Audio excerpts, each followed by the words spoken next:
Assalamu alaikum students, hope you all are fine, and today's lecture is exercise 1.6.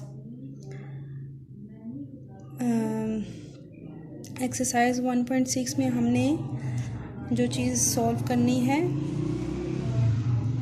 वो the matrix inversion method and the Cramer rule. 1 से लेकर आपके पास 8 तक जितने भी पार्ट्स हैं आपने उनको इन्वर्जन मेथड से भी सॉल्व करना है एंड क्रैमर रूल से भी। और पेपर में आपसे पूछ लिया जाए कि solve this through inversion method, तो आपने उसको सिर्फ इन्वर्जन मेथड से करना है, दोनों से नहीं करना।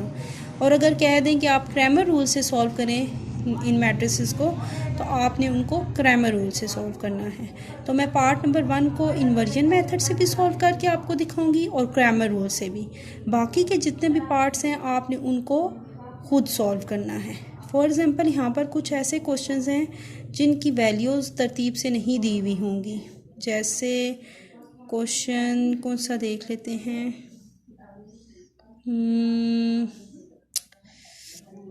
सब तरतीब से ही हैं, लेकिन आपको एक और बात बताती चलें ठीक है। आपको क्वेश्चन 1 करते हैं, उसमें आपकी सारी क्यूरीज क्लियर हो जाएंगी। Now we start the question number 1, part number 1। Question 1 का पार्ट नंबर 1 करेंगे। ओके स्टूडेंट्स, पार्ट नंबर 1 को हम इन्वर्जन मेथड से सॉल्व करेंगे, ठीक है। इसको पहले हमने एक तरतीब से लिख लेना है, देन हम आगे सॉल्व करेंगे। पहले आपने जितने भी नंबर्स हैं उनको आपने एक मैट्रिक में लिख लेना है, जस्ट नंबर्स को, ओके ठीक है। और साथ में मैट्रिक की ब्रैकेट डाल देनी है। फिर आपने वेरिएबल जो गिवन है उनको x ऊपर आएगा एंड y नीचे, जस्ट 1 टाइम, इक्वल टू 4 और 6, ठीक है। अब आपने क्या करना है कि आपने पहले इसका डिटर्मिनेंट ले लेना है, ठीक है। पहले आपने डिटर्मिनेंट ले लेना है और इसको मैं अपने से कोई नाम दे देती हूँ, ठीक है। जैसे मैं इसको m का नाम दे देती हूँ या a का नाम दे देती हूँ, जो भी आपका दिल करता है आप उसको नेम दे दें। तो इसको a, ये वेरिएबल है x इज़ इक्वल टू, इसको हम b का नाम दे देंगे। फिर सेकंड रो में अभी आपने ये कुछ नहीं करना, ठीक है। फिर आपने क्या करना है, x यहीं रहेगा तो ये हो जाएगा a इन्वर्स और b, ठीक है। इसका मतलब ये है कि आपने इसको a का नाम दे दिया, इनको वेरिएबल x का नाम दे दिया, इसको b का। तो आपने x का मतलब कि x यहीं रहेगा, इसके इक्वल टू आपने a इन्वर्स पहले लेना है, फिर उसके बाद आपने b के साथ इसको मल्टीप्लाई करवाना है। उसका एक प्रॉपर प्रोसेस है, कैसे करेंगे। आपने इसको a का नेम दिया था, पहले आपने a का डिटर्मिनेंट लेना है, ठीक है। तो डिटर्मिनेंट लेने के लिए डिटर्मिनेंट लिखकर आपने इसकी ब्रैकेट्स को सीधा कर दिया, देन इसका डिटर्मिनेंट लिया, और डिटर्मिनेंट अगर इक्वल टू कोई नंबर आएगा तब ये आगे इसका इन्वर्जन मेथड यानी कि इन्वर्स पॉसिबल होगा। तो क्रॉस मल्टीप्लिकेशन पहले कर लेते हैं। 2 2 ज़ा 4, बीच में माइनस का साइन, 2 3 ज़ा 6, -6, ठीक है। तो ए डिटर्मिनेंट आपके पास आ जाएगा 4 माइनस माइनस प्लस और 6, ठीक है। तो 4 + 6 10 आ गया, यानी कि नॉट इक्वल टू 0, तो ये नॉन सिंगुलर है, तो इसका मतलब है कि आगे पॉसिबल है मेथड। अब ए डिटर्मिनेंट तो आ गया है, अब ए इन्वर्स हमने फाइंड करना है, यानी कि इन्वर्स फाइंड करना है। तो उसके लिए हमने पहले एडजॉइंट ऑफ ए लेना है और डिवाइड करना है ए डिटर्मिनेंट से, ठीक है। तो ए इन्वर्स लेने के लिए एडजॉइंट ऑफ ए जब मैंने लिया तो मैंने इन दोनों की जगह चेंज कर ली और दूसरे दोनों के साइंस को चेंज कर दिया। जहाँ माइनस का था वहाँ प्लस कर दिया, जहाँ प्लस का था जहाँ वहाँ माइनस कर दिया। और यहाँ पर प्लस साइन डालने की ज़रूरत नहीं है, क्योंकि जिसके साथ कोई साइन नहीं होता वो प्लस ही होता है। नाउ स्टूडेंट्स, अब आपने इसको डिटर्मिनेंट से डिवाइड कर लेना है 10 से, और साथ ही साथ डिवाइड बाद में करेंगे, हमने b से मल्टीप्लाई भी तो करना है ना। a इनवर्स तो आ गया हमारे पास, अब b से आपने मल्टीप्लाई करना है। b हमारे पास क्या है 4 और 6 है, ठीक है। और फाइंड हम क्या कर रहे हैं x और y, ठीक है, ये हम फाइंड कर रहे हैं, ठीक है। ये x से मैंने नोट भी किया था। तो यानी कि हम बेसिकली x और y की वैल्यूज़ फाइंड कर रहे हैं। अब आपने ये जो 10 हमने डिवाइड किया था ना, इसको साइड पे यूँ 1/10 साइड पे अलग से लिख लेंगे, ये हो रहा डिवाइड ही है, ठीक है। जस्ट हमने इसको इसके जिसके ऊपर कोई साइन नहीं होता उसके ऊपर 1 होता है, तो 1/10 साइड पे ले आए। अब आपने नेक्स्ट स्टेप में क्या करना है,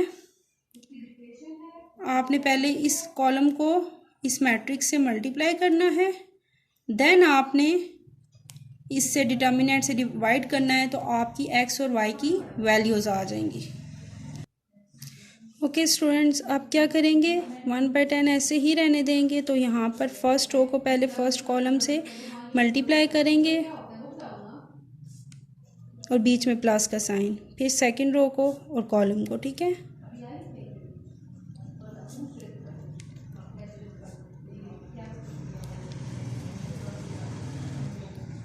और ये x और y आप साथ साथ उतारते हैं तो उतार लें, नहीं तो एंड पे बस आप एक दफ़ा बता दीजिएगा कि ये x और y की वैल्यूज़ आ गई हैं। तो ये आ जाएगा 2 4 ज़ा 8 प्लस 2 6 ज़ा 12, 3 4 ज़ा 12 माइनस 12 प्लस 2 6 ज़ा 12। तो ये आपके पास आ जाएगा 12 और 8 को ऐड करेंगे तो ये 20 आ जाएगा, और ये एक माइनस का एक प्लस का तो कैंसिल होके 0 आ जाएंगे, क्योंकि प्लस माइनस माइनस होता है और ये 0 आ जाएगा, ठीक है। अब आपने क्या करना है 20/10 इससे अब 1/10 से डिवाइड करना है, 20/10 और 0/10।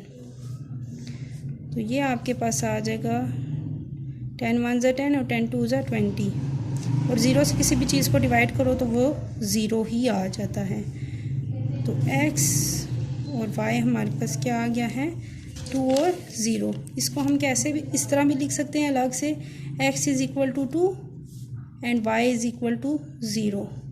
So student this question is and this is the inversion method. Hope so students आपको क्लियर हो गया होगा। एक एक स्टेप मैंने आपको बताया है, आपने इसी तरह इसको समझना है और प्रैक्टिस करनी है बाकायदा हर क्वेश्चन की, क्योंकि एक दफ़ा करने से ही आपको क्लियर नहीं होगा। बाकी के जितने भी पार्ट्स हैं 8 पार्ट्स हैं, ये एक मैंने करवा दिए, 7 के 7 पार्ट्स का आपने इसी तरह इन्वर्जन मेथड करना है। और अब मैं आपको क्रैमर रूल करवाऊंगी, क्रैमर रूल भी सब पार्ट्स के साथ सॉल्व करना है, जिसके और इन क्वेश्चंस को अब किसी का डिटर्मिनेंट, पहले हम डिटर्मिनेंट लेते हैं ना, चेक करते हैं कि इन्वर्जन या क्रैमर पॉसिबल है या नहीं है। अगर यहाँ पर डिटर्मिनेंट नॉट इक्वल टू 0 है तो फिर ये आगे इसका इन्वर्जन मेथड भी होगा और आपका क्रैमर रूल भी होगा। और अगर इक्वल टू 0 आ जाता है डिटर्मिनेंट, तो फिर आपका क्वेश्चन आगे सॉल्व नहीं होगा, आपने जस्ट लिख देना है इट इज़ नॉट एग्जिस्ट, ठीक है, या inversion method is not exist या Cramer rule is not exist. Okay students, तो मैं अब आपको नेक्स्ट क्वेश्चन करवाती हूँ through Cramer rule. Now again students हम इसको क्रैमर रूल से सॉल्व करेंगे, बट अगेन इसको तरतीब से पहले लिखना है आपने। पहले आपने नंबर्स का एक मैट्रिक बनाना है 2 -2 3 and 2। फिर आपने वेरिएबल का बना लिया x and y। फिर आपने कांस्टेंट नंबर्स जो हैं आपके पास इक्वल के बाद आपने उनका एक मैट्रिक बना दिया, ठीक है। क्रैमर रूल में आपने सिंपल क्या करना है, अब यहाँ पर आपने सिंपल x = b। अब आपने इसे इन्वर्स में चेंज करके नहीं लिखना जिस तरह हमने पिछले क्वेश्चन में किया था, क्योंकि वो तो हमने इन्वर्जन मेथड से सॉल्व करना था, इसलिए हमने उसमें इस तरह किया था। लेकिन अब क्रैमर रूल में ये चीज़ नहीं करेंगे। आपने अब क्या करना है, सिंपल a का आपने डिटर्मिनेंट ले लेना है 2 -2 3 and 2। फिर आपने क्रॉस मल्टीप्लिकेशन करनी है, 2 2 ज़ा 4 माइनस का साइन, 3 2 ज़ा 6 -6। तो ये आ जाएगा माइनस माइनस प्लस, 4 + 6 आपके पास 10 आ जाएगा। तो ए डिटर्मिनेंट आपके पास 10 आ गया। अब आपने क्या करना है, हम A1 पहले सॉल्व करेंगे, फिर A2 सॉल्व करेंगे। A1 सॉल्व करने के लिए हम क्या करेंगे, A1 का डिटर्मिनेंट ओवर A डिटर्मिनेंट, फिर उससे डिवाइड भी करना है डिटर्मिनेंट को। A1 का डिटर्मिनेंट हम कैसे लेंगे, A1 का डिटर्मिनेंट आपने ऐसे लेना है कि आपकी जो फर्स्ट कॉलम की वैल्यू होगी ना, ये वाली 2 और 3, इसकी जगह आपने 4 और 6 पुट कर लेना, ठीक है। 2 और 3 की जगह 4 और 6 पुट करेंगे तो A1 का डिटर्मिनेंट सॉल्व हो जाएगा, और ये सेम रहेगी, -2 और 2 सेम रहेगा। अब आपने इसका डिटर्मिनेंट ले लेना है, ठीक है,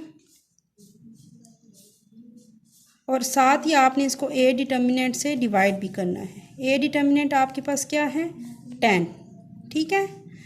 तो 4 2 ज़ा 8, माइनस का साइन, 2 6 ज़ा 12, और ये -12, ठीक है, क्योंकि माइनस का साइन था यहाँ पे, डिवाइडेड बाय 10 इक्वल टू, अब आपने क्या करना है, 8 माइनस माइनस प्लस 12, 8 और 12 को ऐड करेंगे तो ये हमारे पास 20 आ जाएगा, डिवाइडेड बाय 10। तो ये 10 1 ज़ा 10, 10 2 ज़ा 20, ठीक है। तो A1 ओवर A डिटर्मिनेंट हमारे पास क्या आ गया, A1 का डिटर्मिनेंट ओवर A डिटर्मिनेंट हमारे पास आ गया है 2, ठीक है। तो आपने वो यहाँ पर लिखना भी है, A1 का डिटर्मिनेंट ओवर A डिटर्मिनेंट आपके पास आ गया है 2, ठीक है। आप इसको यहाँ पर मैंने A का नाम दिया, आप यहाँ पर कोई भी X Y Z कुछ भी नाम दे सकते हैं, ठीक है, ऑल क्वेश्चंस में। तो अगर आप A का देना चाहते हैं तो choice is yours. Now we check the A2 determinant, तो वो मैं नेक्स्ट पेज पे स्टार्ट करती हूँ। तो स्टूडेंट्स, A2 ओवर A का डिटर्मिनेंट सॉल्व करने के लिए पहले मैंने A2 का डिटर्मिनेंट लेना है। A2 के डिटर्मिनेंट में अब क्या करेंगे, 2 और 3 ऐसे ही आ जाएगा, और अब जो मैंने इक्वल के जो सेकंड कॉलम में वैल्यू थी ना, अब मैं वो नहीं लिखूंगी, अब इक्वल के बाद की जो वैल्यू थी ना 4 और 6, वो मैं यहाँ लिख लूँगी, ठीक है। A2 फाइंड जब करेंगे तो सेकंड कॉलम में वैल्यू चेंज करेंगे, A1 जब फाइंड करेंगे तो फर्स्ट कॉलम में वैल्यू चेंज करेंगे, जैसे यहाँ पर हमने वैल्यू चेंज की थी, ठीक है। A1 फाइंड किया था तो ये यहाँ से ये वैल्यू हटाकर मैंने ये वाली वैल्यू लिख ली थी, ठीक है। अब इसी तरह मैंने आगे भी किया है कि मैंने ये वाली वैल्यू हटाकर मैंने 4 और 6 पुट कर दिया और यहाँ पर सेम रहने दी, ठीक है। और आपने A डिटर्मिनेंट से डिवाइड भी करना है, ठीक है। तो A डिटर्मिनेंट हमारे पास 10 आया था। अब आपने ऊपर पहले डिटर्मिनेंट लिया, क्रॉस मल्टीप्लिकेशन करवाई, 2 6 ज़ा 12, -3 4 ज़ा 12, डिवाइडेड बाय 10। तो ये आपके पास 12 माइनस 12 क्या आ जाएगा, 0, डिवाइडेड बाय 10 करेंगे तो A2 का डिटर्मिनेंट ओवर A डिटर्मिनेंट आपके पास आ जाएगा 0। तो आपने एंड पे आपने आंसर कैसे लिखना है, A1 और A2 आपके पास आ गया है 2 और 0, क्योंकि A1 ओवर A का डिटर्मिनेंट आपके पास क्या आया था, 2, एंड A2 ओवर A का डिटर्मिनेंट आपके पास क्या आया था, 0। तो आप इसको एंड पे X और Y के नेम से भी कह सकते हैं, या A1 और A2 के नेम से भी। सॉरी स्टूडेंट्स, आप इसको यहाँ पर X और Y ही रहने दें, ठीक है। तो आपके पास X की वैल्यू आ गई है 2 और Y की वैल्यू आ गई है 0। अच्छा, हमने इनवर्जन मेथड से सॉल्व किया था तब भी X की वैल्यू 2 ही आई थी और Y की वैल्यू 0 ही आई थी। आंसर इनके आई थिंक दोनों मेथड से सेम ही आएंगे, लेकिन आपने जब आपसे जो मेथड पूछा जाएगा आपने उससे सॉल्व करना है। और एक बात, ये क्वेश्चन ज़रूरी नहीं है आप सारे इनवर्जन मेथड से करके छोड़ दें, आपने इनवर्जन मेथड से भी क्वेश्चंस को सॉल्व करना है और क्रैमर रूल से भी सॉल्व करना है। तो आपको मैंने ये इनवर्जन मेथड से करवाया था क्वेश्चन, अगेन इसे देख लें एंड देखें, इसका आंसर भी x इज इक्वल टू 2 और y इज इक्वल टू 0 आया था। नाउ फिर हमने क्रैमर रूल से क्वेश्चन सॉल्व किए थे। क्रैमर रूल से का ये मेथड है जो मैंने आपको एक एक स्टेप समझाया, आपने इसी को फॉलो करना है और इसका आंसर भी यही आया है। एंड पे आपने इस तरह एक्स और वाई को बताना भी है कि वैल्यूज़ ये आई हैं, ठीक है। जैसे यहाँ पर मैंने अलग से वेरिएबल लिखे भी थे एक्स एंड वाई, इसको पहले आपने तरतीब से दोनों क्वेश्चंस में सेट करके लिखना है, उसके बाद डिटर्मिनेंट लेना है। और अगर इनवेरिएंट मेथड से सॉल्व करें तो आपने ये मेथड अप्लाई करना है, ठीक है। और अगर आपसे क्रैमर रूल से पूछा जा रहा है तो आपने ये मेथड अप्लाई करना है, ठीक है। और आपने पूरी की पूरी एक्सरसाइज के ये जो 8 पार्ट्स हैं 1 से लेकर 8 तक, 1 क्वेश्चन तो मैंने करवा दिया, लेकिन फिर आपने दोबारा इससे करना है।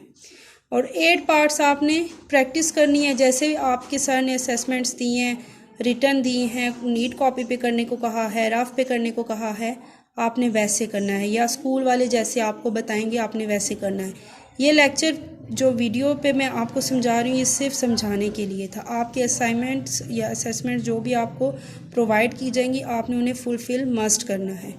ओके स्टूडेंट्स, ये जो नीचे वाले क्वेश्चंस हैं ये हम इंक्लूड नहीं करेंगे, ये एक्सक्लूड है, ठीक है। बस आपकी 1.c यहाँ पर एंड हो रही है। तो होप सो कि स्टूडेंट्स आपको अच्छे से क्लियर हो गए होंगे क्वेश्चंस। तो आपने रिव्यू एक्सरसाइजेज खुद करनी है। रिव्यू एक्सरसाइज 1 आपकी ये है, इसमें जैसे आपसे क्वेश्चंस पूछे गए हैं, जिस तरह से आपकी बुक में पेज नंबर 28 से रिव्यू एक्सरसाइज स्टार्ट हो रही है और एंड ये हो रही है आपकी पेज नंबर 32 पे। तो आपने इनमें जिस तरह जो जो क्वेश्चंस गिवन है आपने वो खुद सॉल्व करने हैं। मैंने चैप्टर कंप्लीट करवा दिया है, अब आपको कोई क्यूरी नहीं होनी चाहिए कि मैंने कोई चीज़ ऐसी नहीं छोड़ी जो मैंने आपको ना समझाई हो। सारा कुछ कवर करवा दिया, जो नहीं करवाया वो मैंने एक्सक्लूड कर दिया कोर्स से, ठीक है। और सिर्फ यही एक्सक्लूड किया है, या फिर 1.4 के 5 का एक क्वेश्चन था सेकेंड लास्ट, वो बाकी ईच एंड एवरीथिंग मैंने आपको सॉल्व करवा दिया है। तो आपने लॉयल्टी के साथ प्रैक्टिस करनी है, ये ना हो कि आप करो ही ना, फजूल हो जाए फिर ये सारा lecture. Okay students, best of luck and अल्लाह हाफिज़।